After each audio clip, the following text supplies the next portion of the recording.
some of us are waiting on the wrong person and the wrong people and the wrong things. He says, I waited for the Lord. You see, we must get going and preach, Pastor. We must get our mindset as to who it is that we're waiting on. We got to put our focus not on Capitol Hill, not on our senators or Congress people, not on the governor, not on the city council.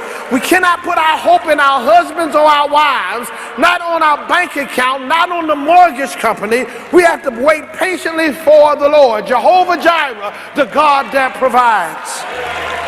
When you are in a posture of waiting patiently, you won't backslide, you don't get tired, you don't get weary, you don't resort to taking matters into your own hand. You don't decide that since God didn't respond as quickly as you wanted him to respond, that you'll go ahead and fix it yourself.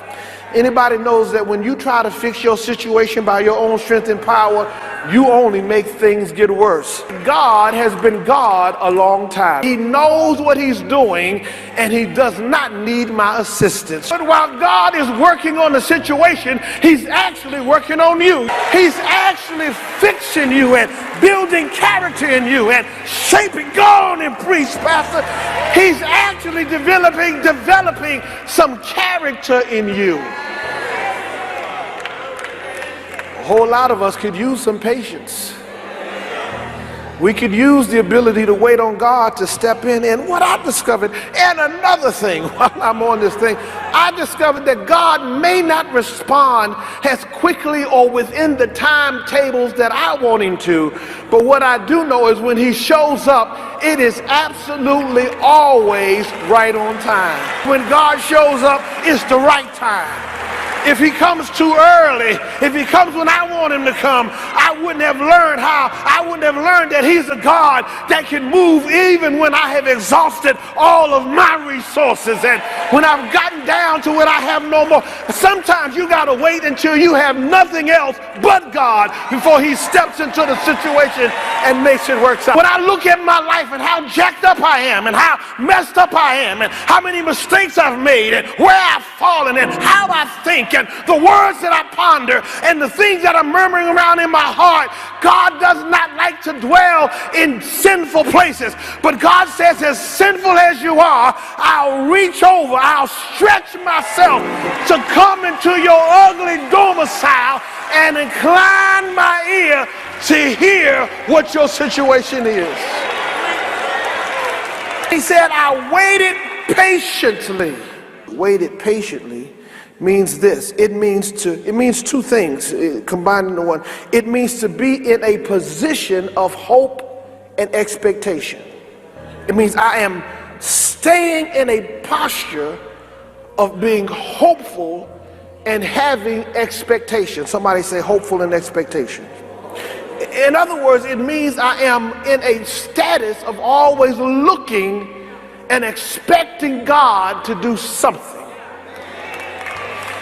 Wait a minute, before you clap on that, let me tell you though, it doesn't mean just to be looking. It also means that while I'm looking, I will stay bound and connected with God. I think I need to give that to y'all again. It means I am in a position of hope and expectation. I am looking, I'm expecting God to move. I'm expecting God to do something. And while I'm expecting him to do something, I'm going to still walk with God and stick with God. Here's where people mess up. We falter on one way or the other. Most of us will have expectations of God, but when he does not respond in the time frame that we give to him, we get upset, quit church, quit reading our Bible, quit praying, quit talking to God about it, and so we falter on patiently waiting. David said, I patiently waited. I waited patiently. I put myself in a situation of high expectation and being bound together with God so that he inclined his ear. Now, here's the deal. When you get upset, mad, angry, stop talking to God, you got an attitude, then God can't hear you. Y'all excuse me for a second. He doesn't respond to your pity parties. He does not respond to your temper tantrums.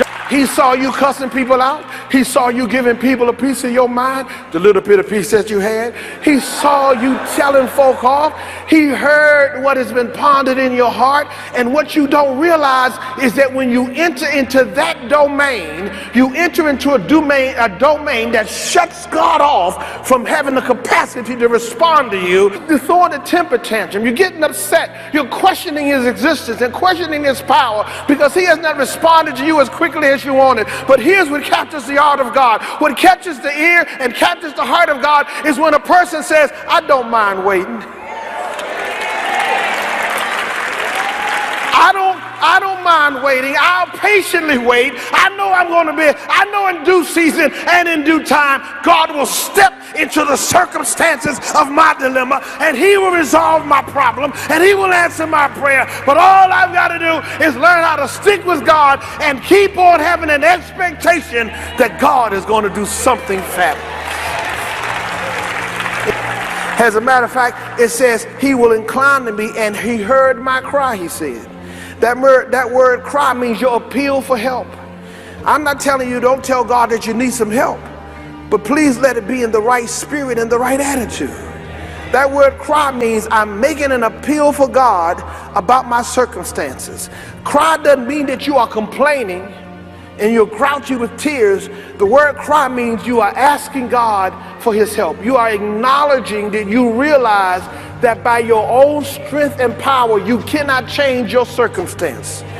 But just saying to God that I can't do it by my own power and my own might. I need some help, God. Can you help me? And we serve a God that has the ability to help those who realize how helpless they are. Not only will God incline and hear, but according to verse 2, it says, he also brought me up out of a horrible pit, out of the miry clay, and set my feet upon a rock and established my steps. God will bring you up to set you up. Somebody say he's gonna bring you up to set you up. Some of y'all are down in a pit in the miry clay and you are living beneath what God has assigned for you to live in your life. But oh, I got some great news for somebody today.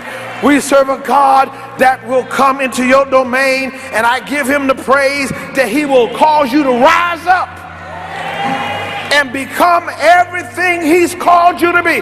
Matter of fact, he's going to help you fulfill the mandate that he has established for your life.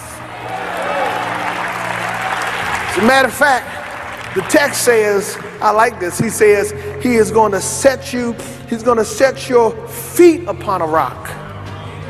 And the word feet means your path, your life, your walk, how you live your life. You know you got those habits and those things that keep dragging you down. Hallelujah. When you learn how to patiently wait with the right attitude on God, some of y'all are using the excuses of your dilemma not changing to be a justification for your behavior. Let me roll that back and give it to you again. Some of you are using the fact that your circumstances has not changed and you've been praying about it and God has not answered it. You are using that as a justification for your behavior. Let me roll it back and give it to you again. You cannot use your unresolved issues as a justification for why you are doing the stuff you ain't got no business doing. God says, I'm going to set you up. I'm going to pull you up out of it. And I'm going to cause you to rise up and be what it is I've ordained and destined for you to be in your life. Matter of fact, he says, I'm going to set you on a rock. And I'm going to establish your steps. I feel a shout coming on me right there. He says, I'm going to take your feet and put you on a solid rock. You've been in that clay. You've been in that miry, sticky, miry clay. And the more you move, the deeper in you go. Y'all, excuse me. The more you try to get out, the more you end up doing it. Y'all, excuse me. You say, I ain't going to do it no more. Then you go and do it again. Y'all, excuse me. You say, I ain't going to go there. Then you go there. That's the miry clay. But God says, I'm gonna bring you up out of there, set you on a rock, and establish your steps so that you're going to be walking and living the way I've ordained and called for you to walk and live. That's the kind of God that we are serving. When I think of the goodness of Jesus and all that he has done for me, my soul cries out, hallelujah. Thank God for saving me. He saved me. He washed me. He cleansed me. He redeemed me. He delivered me. He did it all. He's the one. He did it. You can't do it. He does it. He established my feet, established my steps, set me on a rock. As a matter of fact, that word rock means a cliff that is a stronghold of Jehovah. It's his hiding place. It's his place of